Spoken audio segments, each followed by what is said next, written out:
Bismillahirrahmanirrahim. Assalamualaikum warahmatullahi wabarakatuh.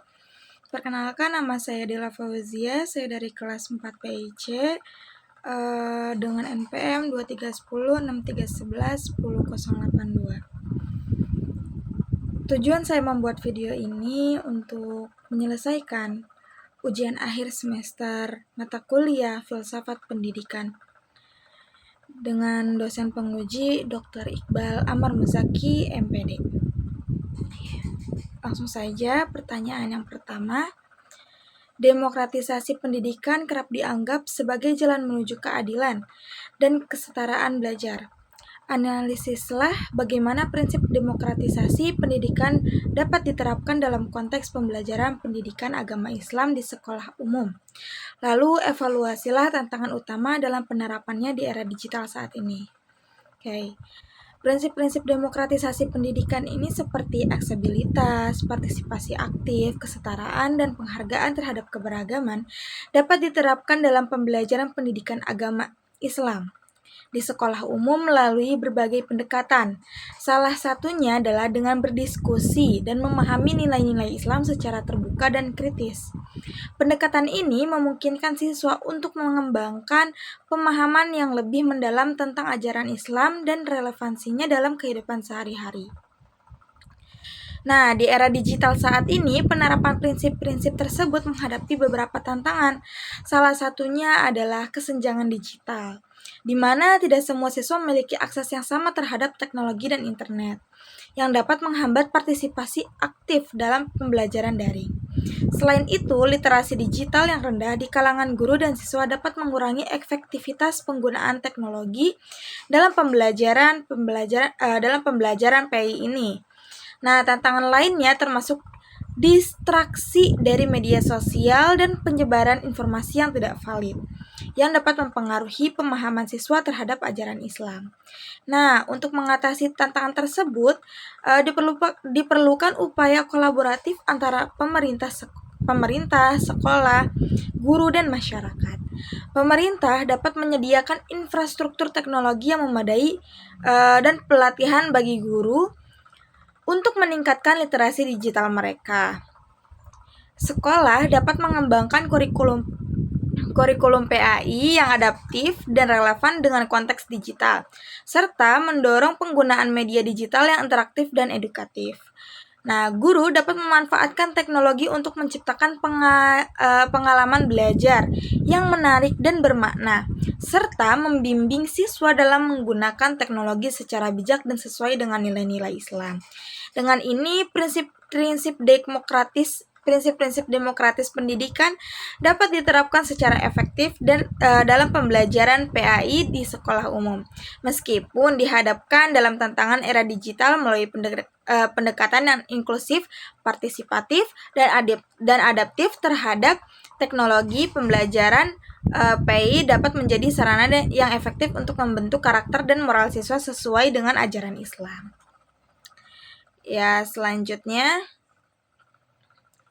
soal yang kedua, yaitu Ibnu Khaldun memandang pendidikan sebagai proses bertahap yang memperhatikan aspek akal dan adab. Sintesiskan konsep pendidikan Ibnu Khaldun tersebut dengan model pembelajaran PAI berbasis kurikulum merdeka. Bagaimana Anda akan mengaplikasikan sintesis ini dalam rancangan pembelajaran PAI di kelas menengah pertama atau SMP? Nah, konsep pendidikan Ibnu Khaldun menekankan bahwa pendidikan adalah proses bertahap yang memperhatikan perkembangan akal dan penentuan adab atau karakter. Menurut Ibnu Khaldun sendiri, pendidikan harus dimulai dari hal-hal yang mendasar dan mudah dipahami, lalu secara bertahap menuju materi yang lebih kompleks, dengan selalu mengedepankan pengulangan dan penjelasan yang jelas agar peserta didik benar-benar memahami setiap tahap pembelajaran. Selain itu, pendidikan menurut Ibnu Khaldun tidak hanya berfokus pada aspek kognitif, tetapi juga menanamkan nilai-nilai moral adab, dan keterampilan yang relevan dengan kehidupan nyata, sehingga peserta didik siap menghadapi tantangan sosial dan ekonomi di masyarakat. Sementara itu, model pembelajaran pendidikan agama Islam berbasis kurikulum merdeka memberikan keleluasan kepada guru dan peserta didik untuk memilih materi dan metode pembelajaran yang sesuai dengan kebutuhan, minat, dan karakter peserta didik. Kurikulum merdeka menekankan pembelajaran yang berpusat pada siswa, penguatan karakter, serta pengembangan kompetensi melalui pengalaman belajar yang kontekstual dan bermakna. Nah, model-model seperti project-based learning dan discovery learning sering digunakan untuk mendorong siswa aktif dan mandiri dalam menemukan serta memaknai pengetahuan agama. Sintesis antara konsep pendidikan Ibnu Khaldun dan kurikulum merdeka dalam pembelajaran PI di SMP dapat diwujudkan dengan merancang pembelajaran yang bertahap, adaptif, dan berorientasi pada pengembangan akal serta karakter.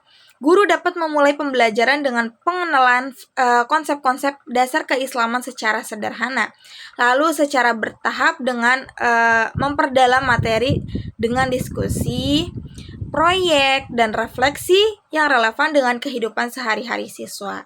Nah, pengulangan dan klarifikasi materi dilakukan agar tidak ada pemahaman yang samar. Selain itu, pembelajaran diarahkan untuk menumbuhkan adab seperti sikap yang menghormati, lalu jujur, dan bertanggung jawab melalui keteladanan guru dan aktivitas kolaboratif di kelas. Penerapan model pembelajaran berbasis proyek atau penemuan dapat memfasilitasi perkembangan akal, kreativitas, dan keterampilan sosial siswa sekaligus memperkuat nilai-nilai adab yang diajarkan di dalam agama Islam. Dengan demikian, pembelajaran PI tidak hanya membekali siswa dengan pengetahuan agama, tetapi juga membentuk karakter dan kemampuan berpikir kritis yang adaptif terhadap perubahan zaman. Oke, selanjutnya soal nomor 3 yaitu Kiai Haji Ahmad Dahlan menekankan pentingnya integrasi ilmu agama dan sains dalam pendidikan. Evaluasilah relevansi pandangan ini dalam menghadapi tantangan dekadensi moral di kalangan pelajaran saat ini. Selanjutnya, jelaskan satu desain pembelajaran PI yang mencerminkan semangat integratif tersebut. Nah, pemikiran Kiai Haji Ahmad Dahlan mengenai integrasi ilmu agama dan sains dalam pendidikan memiliki relevansi yang kuat dalam menghadapi tantangan dekadensi moral di kalangan pelajar saat ini. Beliau menolak dikotomi antara ilmu agama dan ilmu umum, yang pada masanya masih sangat kuat dalam masyarakat. Nah, Kiai Haji Ahmad Dahlan berpendapat bahwa ilmu agama dan ilmu umum seharusnya dipelajari secara beriringan dan saling melengkapi, sehingga pendidikan tidak hanya mencerdaskan secara intelektual, tetapi juga memperkuat karakter moral peserta didik. Dalam konteks saat ini, di mana pelajar dihadapkan berbagai tantangan moral akibat pengaruh globalisasi dan teknologi, pendekatan integratif ini menjadi sangat penting dengan menggabungkan ilmu agama dan sains. Pendidikan dapat memperkuat individu yang tidak hanya cerdas secara akademik, tetapi juga memiliki akhlak mulia dan mampu menghadapi tantangan moral dengan bijak. Salah satu desain pembelajaran pendidikan agama Islam ini yang mencerminkan semangat integratif tersebut adalah pendekatan kontekstual yang mengaitkan materi antara ajar dengan fenomena ilmiah dan kehidupan sehari-hari. Contohnya, ketika membahas tentang penciptaan alam semesta dalam Al-Quran, guru dapat mengaitkannya dengan teori Big Bang dalam ilmu fisika. Pendekatan ini tidak hanya memperkaya pemahaman siswa tentang ajaran Islam, tetapi juga menumbuhkan rasa ingin tahu dan apresiasi terhadap ilmu pengetahuan. Dengan ini, integrasi ilmu, agama, dan sains dalam pendidikan sebagaimana yang digagaskan oleh Kiai Haji Ahmad Dahlan tetap relevan dan penting dalam membentuk generasi muda yang berakhlak mulia dan siap menghadapi tantangan zaman. Selanjutnya soal nomor 4, yaitu Kiai Haji Hashim Asy'ari menekankan pentingnya akhlak dalam pendidikan dan sikap tawadu terhadap guru. Analisislah pemikiran ini dalam konteks pengembangan karakter siswa dalam pembelajaran PI. Bagaimana penerapan nilai-nilai ini dapat mengatasi krisis keteladanan guru di era modern.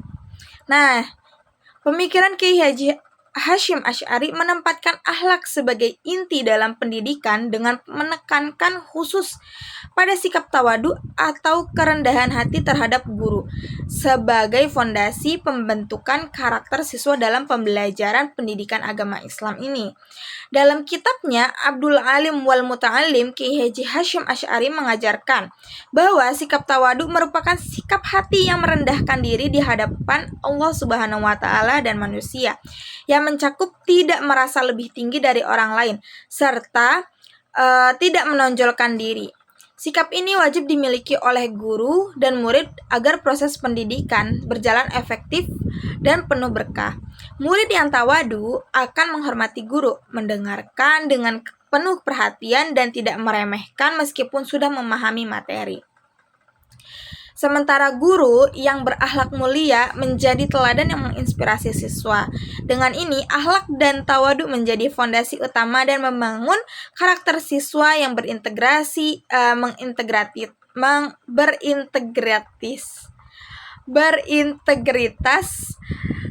sabar, dan bertanggung jawab dalam pembelajaran PAI. Dalam konteks pengembangan karakter siswa, penerapan nilai-nilai akhlak dan tawadu ini sangat strategis untuk mengatasi krisis keteladanan guru yang kerap terjadi di era modern. Krisis tersebut sering kali disebabkan oleh kurangnya etika profesional dan ketidaksesuaian perilaku guru dengan nilai-nilai moral yang diajarkan. Dengan menanamkan sikap tawadu ini, guru diharapkan mampu menempatkan diri sebagai pelayan ilmu yang rendah hati, sehingga mampu membangun hubungan harmonis dan penuh rasa hormat dengan siswa. Hal ini tidak hanya meningkatkan kualitas pembelajaran, tetapi juga memperkuat kepercayaan dan keteladanan yang menjadi contoh bagi siswa dan membangun karakter mereka sendiri. Selain itu, internalisasi akhlak seperti kesabaran, saling menghormati, dan introspeksi diri yang diajarkan Kiai Haji Hashim Asy'ari dapat menjadi pedoman bagi guru untuk selalu memperbaiki diri dan mengedepankan etika dalam mengajar, sehingga mampu menghadapi tantangan era digital dan modernisasi pendidikan secara bijaksana. Nah, penerapan nilai-nilai ini dalam pembelajaran PAI dapat dilakukan melalui pendekatan pendidikan karakter yang mengintegrasikan ajaran akhlak dalam setiap aktivitas pembelajaran. Misalnya, melalui diskusi nilai-nilai moral dalam Al-Quran dan hadis. Pemberian contoh nyata sikap tawadu oleh guru, serta refleksi dari siswa terhadap perilaku mereka sehari-hari. Guru juga dapat mengembangkan suasana kelas yang kondusif untuk saling menghormati dan menghargai perbedaan, sehingga siswa belajar tidak hanya dari materi tetapi juga dari interaksi sosial yang beradab. Dengan demikian, pendidikan akhlak ala Kiai Haji Hashim Asy'ari mampu menjadi solusi efektif dalam membangun karakter siswa yang kuat sekaligus mengatasi krisis keteladanan guru di era modern pada saat ini. Lalu soal nomor 5, yaitu Ahmad Hasan dari Persatuan Islam atau Persis menekankan pentingnya purifikasi ajaran Islam melalui pendidikan yang berbasis pada Al-Quran dan hadis. Lalu analisilah pemikiran ini dalam konteks kurikulum pendidikan agama Islam saat ini. Apakah pemikiran tersebut lebih mendukung konservatisme atau reformisme dalam pendidikan? Berikan argumentasi Anda. Nah, pemikiran Ahmad Hasan dari Persatuan Islam ini menekankan pentingnya purifikasi ajaran Islam melalui pendidikan yang berlandaskan pada Al-Quran dan hadis sebagai sumber utama ilmu dan pedoman hidup. Menurut Hasan, tujuan pendidikan Islam adalah membentuk siswa yang tidak hanya pandai secara intelektual, tetapi juga memiliki akhlak mulia dan kemampuan berdakwah sesuai dengan tuntunan Al-Quran dan hadis. Pendidikan yang dirancang oleh Hasan menekankan pengajaran yang murni dan bersih, dari praktik-praktik keagamaan yang dianggap menyimpang atau tidak sesuai dengan sumber asli Islam. Di dalam konteks kurikulum pendidikan agama Islam, saat ini pemikiran Ahmad Hasan ini menuntut adanya fokus yang kuat pada pengajaran teks-teks primer Islam secara otentik dengan metode yang interaktif seperti diskusi, tanya jawab, ceramah, dan debat untuk mengasah kemampuan berpikir kritis dan argumentasi siswa berdasarkan dalil-dalil Al-Quran dan hadis. Nah, pemikiran ini lebih condong pada aspek konservatisme dalam pendidikan Islam karena menekankan pemurnian ajaran dan ketaatan yang ketat pada sumber-sumber utama agama tanpa kompromi terhadap praktik-praktik yang dianggap bid'ah atau inovasi yang tidak sesuai dengan teks suci. Namun konservatisme ini bukan berarti stagnasi, melainkan sebuah upaya reformasi internal dalam Islam yang mengembalikan umat kepada ajaran Islam yang murni, yang lebih luas, yang murni juga bersih. Hal ini berbeda dengan reformisme yang biasanya membuka ruang interpretasi baru yang lebih luas dan adaptif terhadap konteks modern. Nah, Ahmad Hasan dan Persis berusaha memperbaharui pendidikan Islam dengan cara membersihkan ajaran dari unsur-unsur yang relevan dengan perkembangan zaman, seperti memasukkan ilmu-ilmu duniawi sebagai bekal dakwah yang efektif. Nah, argumentasi ini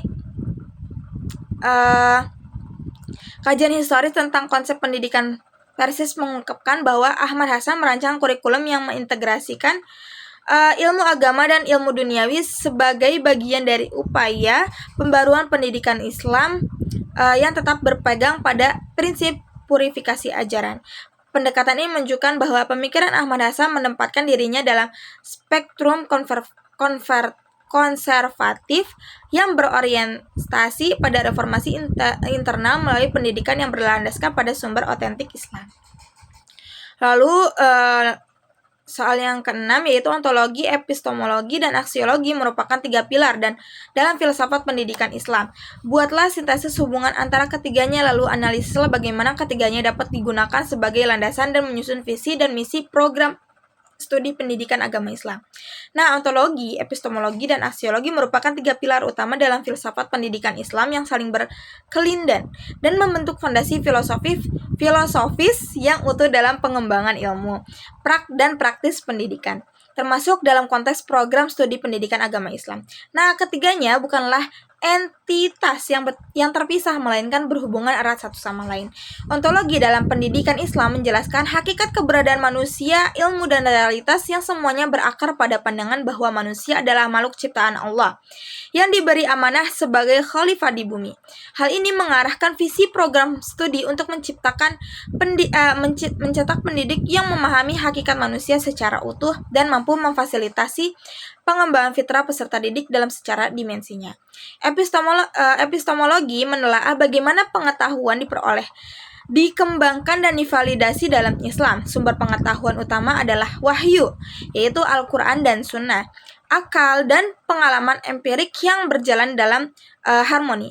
Hal ini mendorong kurikulum PI bersifat kritis, kontekstual, dan solutif terhadap tantangan zaman. Sementara aksiologi berbicara tentang nilai dan tujuan pendidikan, yaitu membentuk manusia paripurna atau insan kamil yang beriman, berilmu, dan berakhlak mulia.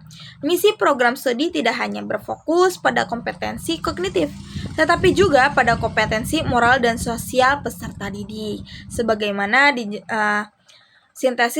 dengan demikian, sintesis antara ontologi, epistemologi, dan aksiologi dalam filsafat pendidikan Islam memberikan kerangka yang menyeluruh dan konsisten untuk merumuskan arah tujuan dan pendekatan pendidikan dalam program studi PI ini. Lalu soal nomor 7 yaitu Syekh Naquib Al-Attas memperkenalkan konsep ta'dib sebagai orientasi utama pendidikan Islam. Evaluasilah konsep ini dalam perbandingannya dengan tujuan pendidikan nasional. Bagaimana konsep ini dapat diterapkan dalam penyusunan RPP pada mata pelajaran pendidikan agama Islam. Nah, konsep ta'dib ini diperkenalkan oleh Syekh Muhammad Naquib Al-Attas. Merupakan orientasi utama dalam pendidikan Islam yang menekankan pembentukan manusia beradab melalui proses pendidikan yang holistik. Ta'dib bukan sekedar transfer ilmu atau pengajaran keterampilan, melainkan sebuah proses pembentukan akhlak, dan moral yang mencakup disiplin intelektual dan spiritual sesuai dengan nilai-nilai Islam. Al-Atos mendefinisikan ta'dib sebagai proses pengenalan dan pengakuan akan tempat segala sesuatu dalam tatanan wujud yang tepat, sehingga menghasilkan tindakan yang perilaku yang bijaksana dan adil. Konsep ini merangkum 3 aspek utama pendidikan Islam, yaitu tarbiyah, taklim, dan ta'dib. Sehingga pendidikan Islam bertujuan tidak hanya mencerdaskan intelektual tetapi juga membentuk karakter dan moral yang luhur. Nah, jika dibandingkan dengan tujuan pendidikan nasional Indonesia yang menekankan pengembangan potensi peserta didik agar menjadi manusia yang beriman, bertakwa kepada Tuhan Yang Maha Esa, berakhlak mulia, sehat, berilmu, cakap, kreatif, mandiri, dan menjadi warga negara yang demokratis dan bertanggung jawab, maka konsep ta'dib sangat relevan dengan bahkan dapat memperkaya makna pendidikan nasional. Dengan keseluruhan konsep ta'dib ini Syekh Naqib Al-Atos menawarkan kerangka filosofis dan praktis yang sangat kuat untuk mengintegrasikan aspek ilmu, moral, dan spiritual dalam pendidikan Islam. Konsep ini sangat relevan untuk diterapkan dalam kurikulum dan pembelajaran PI di Indonesia guna mewujudkan generasi yang tidak hanya berpengetahuan tetapi juga berakhlak mulia dan mampu menjalankan peran sosialnya secara bertanggung jawab. Lalu soal yang terakhir yaitu Ismail Roji Al-Faruqi mengusulkan Islamisasi ilmu pengetahuan sebagai pendekatan dalam pendidikan Islam, tinggi Islam berdasarkan pandangannya. Rancanglah atau jelaskan satu model pembelajaran interdisipliner antara PI dan ilmu sosial, misalnya sosiologi atau ekonomi yang bisa diterapkan di sekolah. Nah, pemikiran ini menekankan pentingnya integrasi antara ilmu-ilmu keislaman dan ilmu-ilmu modern, termasuk ilmu sosial dalam kerangka tauhid. Tujuannya untuk apa? Untuk menghilangkan dikotomi antara ilmu agama dan ilmu dunia, serta membangun paradigma keilmuan yang beradar pada nilai-nilai Islam. Nah, dalam konteks ini, pendidikan di sekolah, pendekatan ini dapat diwujudkan melalui model pembelajaran interdisipliner antara pendidikan agama Islam dan ilmu sosial seperti sosiologi atau ekonomi. Nah, salah satu model yang dapat diterapkan adalah pembelajaran berbasis proyek atau project based learning yang menggabungkan materi dengan konsep-konsep dalam ilmu sosial. Misalnya, siswa dapat diberikan proyek untuk menganalisis fenomena sosial di lingkungan sekitar, seperti kemiskinan, ketimpangan sosial, atau perilaku konsumtif dengan menggunakan perspektif Islam. Nah, dalam proyek ini, siswa diajak untuk mengkaji ayat-ayat Al-Quran dan hadis yang berkaitan dengan masalah sosial tersebut, serta mengaitkannya dengan teori-teori dalam sosiologi atau ekonomi. Dengan demikian, siswa tidak hanya memahami konsep-konsep sosial secara teoritis, tetapi juga mampu melihatnya melalui lensa nilai-nilai Islam. Nah, penerapan model ini sejalan dengan prinsip-prinsip Islamisasi ilmu pengetahuan yang dikemukakan oleh Al-Faruqi, yaitu integrasi antara ilmu dan nilai, serta pengembangan ilmu yang berorientasi pada kemaslahatan umat. Melalui pendekatan ini, siswa diharapkan tidak hanya menjadi individu yang cerdas secara intelektual, tetapi juga memiliki kepekaan sosial dan komitmen moral yang tinggi. Hal ini penting dalam membentuk generasi yang mampu menghadapi tantangan zaman dengan tetap berpegang teguh pada nilai-nilai Islam. Mungkin cukup sekian. Mohon maaf jika ada kesalahan. Wassalamualaikum warahmatullahi wabarakatuh.